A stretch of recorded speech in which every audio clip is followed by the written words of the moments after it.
Le 5 septembre de l'année 1977, nous allumâmes les moteurs. Une force propulsive colossale projeta des flammes éclatantes et radieuses qui soulevèrent tout vers le ciel, et ainsi s'initia l'ascension digne et majestueuse.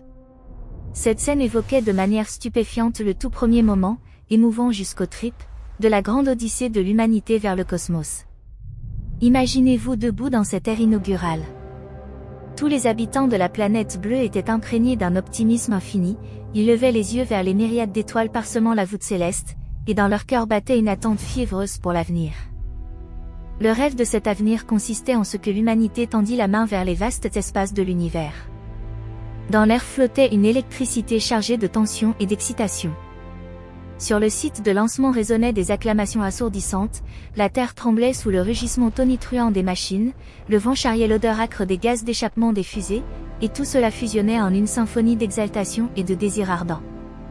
Le lieu de départ était le centre spatial Kennedy à Cap Canaveral, en Floride, aux États-Unis d'Amérique. Cet endroit est l'un des sites les plus emblématiques de l'histoire de l'exploration spatiale américaine, d'où ont décollé d'innombrables lancements cruciaux vers les cieux. Tout autour, l'océan Atlantique, d'un bleu profond, enveloppe le site, et à chaque départ, les flammes et la fumée dense voilent le firmament, créant un spectacle à couper le souffle.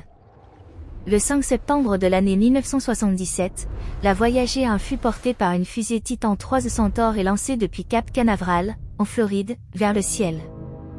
Cela marqua le début d'un voyage épique qui transformerait fondamentalement notre compréhension des confins extérieurs du système solaire.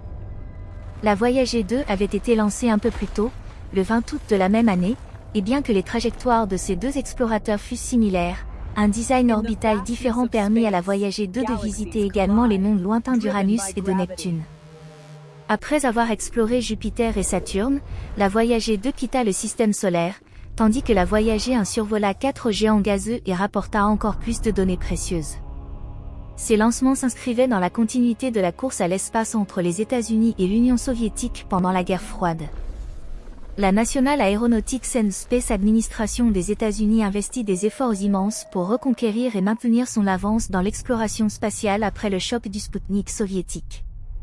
C'est précisément dans cette atmosphère d'enthousiasme frénétique qu'intervint un choix décisif, qui, rétrospectivement, fut entaché de potentielles erreurs et représenta une entreprise extrêmement risquée pour la National Aeronautics and Space Administration, l'agence spatiale prééminente des États-Unis.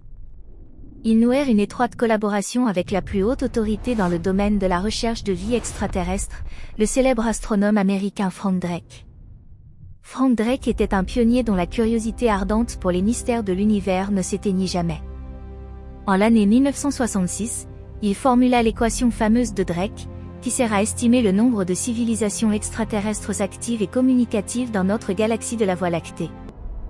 L'équation de Drake relie de manière mathématique plusieurs variables, le taux de formation des étoiles, la fraction des étoiles possédant des planètes, la probabilité que la vie émerge, la probabilité que la vie évolue vers une intelligence, la probabilité que des civilisations intelligentes développent des technologies de communication, et la durée de vie d'une telle civilisation, afin de calculer la possibilité d'existence extraterrestre.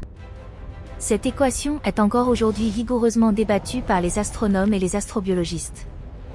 Au cours des années récentes, particulièrement après l'année 2024, les recherches les plus avancées ont affiné encore davantage ces paramètres, en particulier en dissociant les probabilités d'évolution des planètes habitables vers une vie intelligente, puis vers des civilisations capables de communication interstellaire, et en abaissant considérablement l'estimation de la durée d'existence d'une civilisation, passant d'hypothèses antérieures de centaines de milliers d'années, ou plus à seulement quelques milliers ou dizaines de milliers d'années. Par conséquent, le nombre de civilisations communicatives coexistantes pourrait être bien plus faible que les estimations optimistes antérieures, peut-être seulement une poignée de dizaines, voire moins. Une étude de l'année 2024, publiée par des chercheurs de la Royal Astronomical Society, a révisé l'équation en définissant la probabilité d'émergence de la vie comme le produit de deux facteurs, la fraction des exoplanètes habitables qui développent effectivement une vie, et l'évolution subséquente vers des formes complexes, ce qui abaisse l'estimation globale à un nombre très bas de seulement quelques dizaines de civilisations potentielles dans la Voie lactée. Une autre enquête, menée en novembre 2024 par des astrophysiciens de l'Université de Durham, a intégré l'accélération de l'expansion cosmique dans un modèle novateur étendant l'équation de Drake. Ce modèle tient compte de la manière dont l'expansion croissante de l'univers réduit les chances de détection de signaux interstellaires, repoussant ainsi le nombre attendu à moins de 10 dans notre galaxie. De plus, une analyse prospective publiée en janvier 2025 propose une fourchette révisée de 1 à 1200 civilisations, intégrant les découvertes récentes sur les exoplanètes et les biosignatures atmosphériques détectées par le télescope spatial James Webb, qui souligne la rareté des conditions propices à une intelligence persistante. Ensemble, ils conçupirent pour les sondes voyager une carte des pulsars d'une précision extrême, dont le but était de permettre à d'éventuels êtres intelligents extraterrestres de localiser précisément notre cher foyer bleu. Imaginez Frank Drake assis dans son laboratoire, où la lumière douce des tubes fluorescents projette des ombres sur son visage pensif. Il trace avec une minutie infinie des lignes précises sur du papier parcheminé, tandis que la nuit paisible dehors observe son œuvre comme un témoin silencieux. Cette carte n'était pas une simple esquisse technique froide, c'était une invitation empreinte d'espoir, qui, à son insu, exposait l'humanité entière et la Terre à un péril inimaginable. La carte des pulsars fut gravée sur la surface de la plaque d'or et utilise 14 pulsars soigneusement sélectionnés comme point de référence pour indiquer la position exacte du système solaire. Ces pulsars furent choisis pour leur stabilité extrême et leur observabilité à travers l'ensemble du système de la Voie lactée.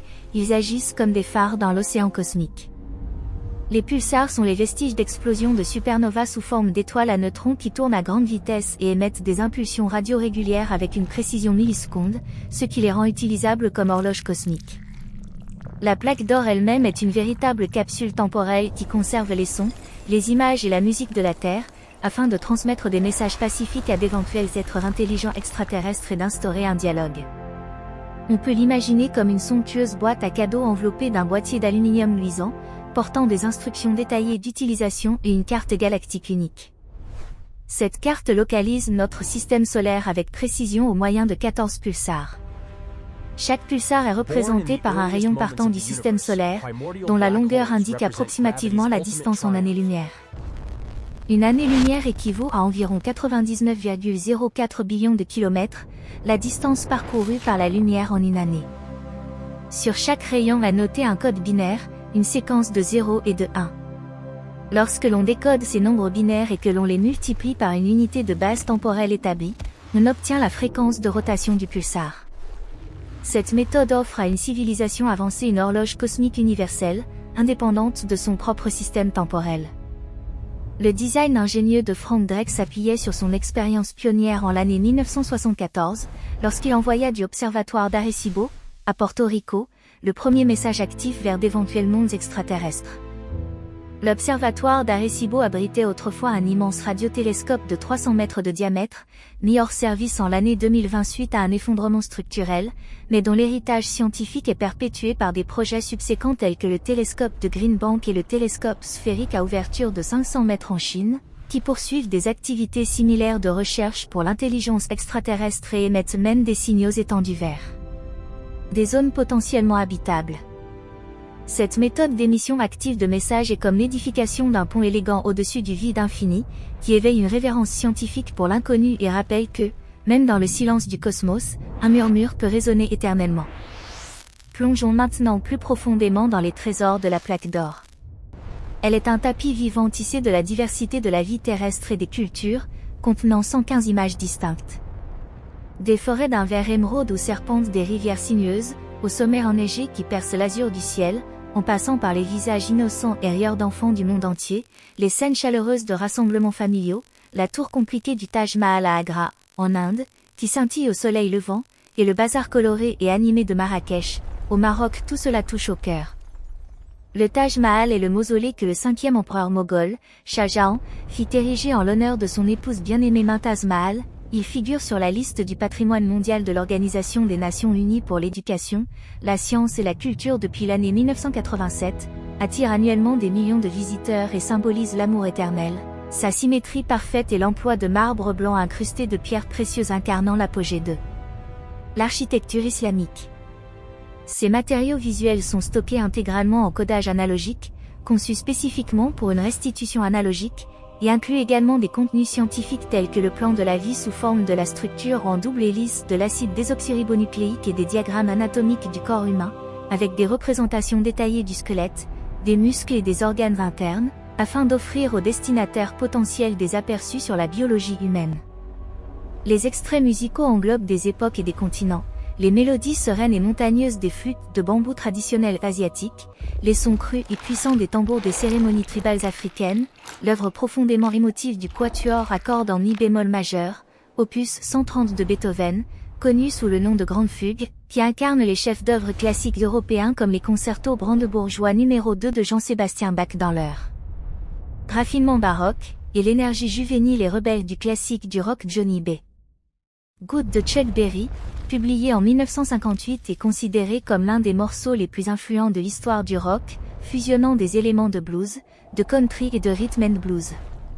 Les sons naturels sont enregistrés avec la plus haute fidélité, le doux murmure des vagues sur la plage au crépuscule, le hurlement furieux de la tempête balayant les prairies dorées, le joyeux gazouillis des oiseaux dans la forêt humide de rosée saluant l'aube, et les chants célestes des baleines à bosse dans les abysses océaniques.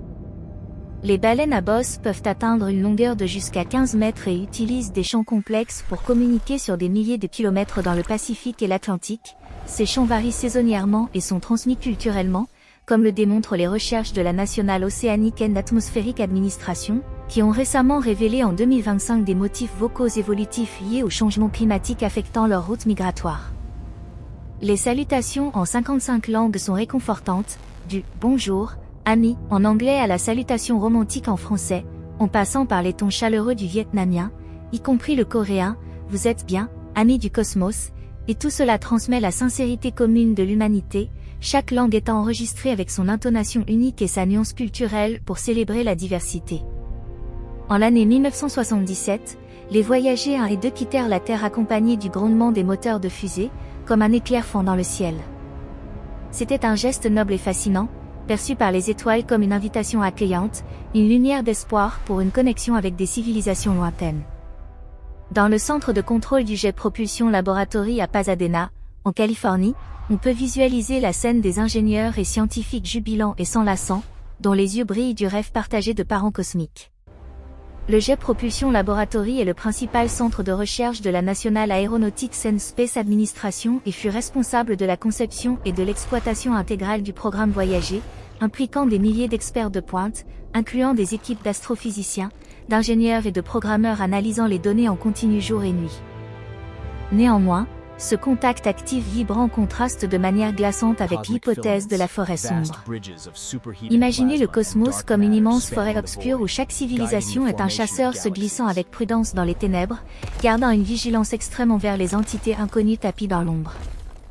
Dans cette métaphore, révéler sa position équivaut à allumer un feu de camp dans la nuit d'encre. Cela pourrait réchauffer des alliés, éclairer le chemin et forger des liens, mais aussi attirer des prédateurs en embuscade. De cette perspective, l'envoi de la plaque d'or ressemble à brandir une torche ardente qui proclame notre existence et nos coordonnées précises sans retenue. Ce n'est plus une posture optimiste, mais un jeu risqué à couper le souffle.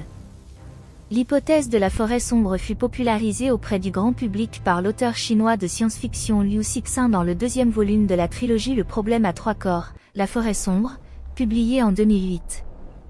Elle postule que le cosmos regorge de vie, mais que les ressources sont limitées, et que la loi de survie impose une élimination préventive des menaces potentielles, incitant toutes les civilisations à un silence stratégique, comme des chasseurs dans la forêt où la confiance est un luxe. Cela offre une explication sinistre au paradoxe de Fermi. Le paradoxe de Fermi est la question fameuse posée par le physicien italien Enrico Fermi en l'année 1950, étant donné la vastitude de l'univers et la longueur du temps, pourquoi n'avons-nous pas encore détecté de traces d'intelligence extraterrestre? L'idée que des civilisations extraterrestres pourraient menacer la Terre provient directement de l'histoire tragique de l'humanité elle-même. Chaque fois que des civilisations se rencontrent avec un écart technologique important, la partie la plus faible est presque toujours anéantie, les tragédies des peuples indigènes pendant l'ère coloniale, qui s'effondrèrent face aux envahisseurs, résonnent dans les couloirs de l'histoire, comme la destruction des Aztèques par les Espagnols au XVIe siècle ou l'extinction systématique des aborigènes australiens par les colons britanniques. Certains savants estiment que la même logique se répète à l'échelle galactique, transformant la Terre en terrain de chasse pour des extraterrestres avides. Le célèbre physicien Stephen Hawking avertit à plusieurs reprises, de sa voix unique générée par ordinateur, si des civilisations extraterrestres avancées existent, elles n'ont probablement pas de bonnes intentions envers nous.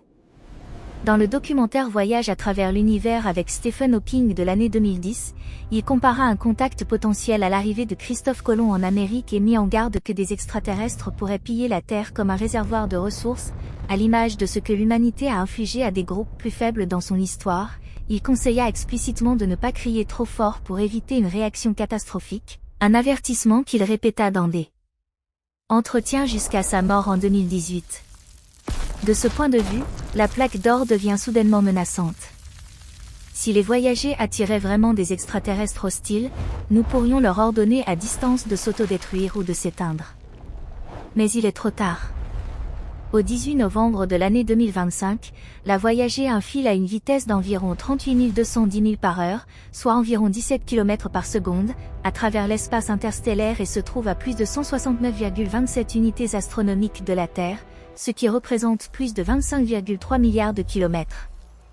Elle navigue dans un vide extrêmement froid proche du zéro absolu, avec seulement des particules sporadiques et une lumière stellaire faible, et les données les plus récentes de novembre 2025 indiquent la découverte d'une barrière chaude, une soi-disant mur de feu avec des températures de 30 000 à 50 000 Kelvin à la lisière du système solaire, que les sondes ont mesuré en traversant l'héliosphère et qui approfondit notre compréhension de la frontière interstellaire, révélant des transitions abruptes entre l'espace solaire et interstellaire plutôt qu'une dégradation graduelle.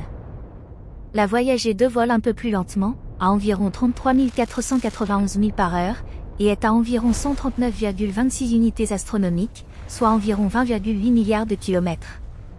Une unité astronomique est la distance moyenne de la Terre au Soleil, environ 150 millions de kilomètres. Pour les suivre avec précision et les détruire, il faudrait des technologies révolutionnaires.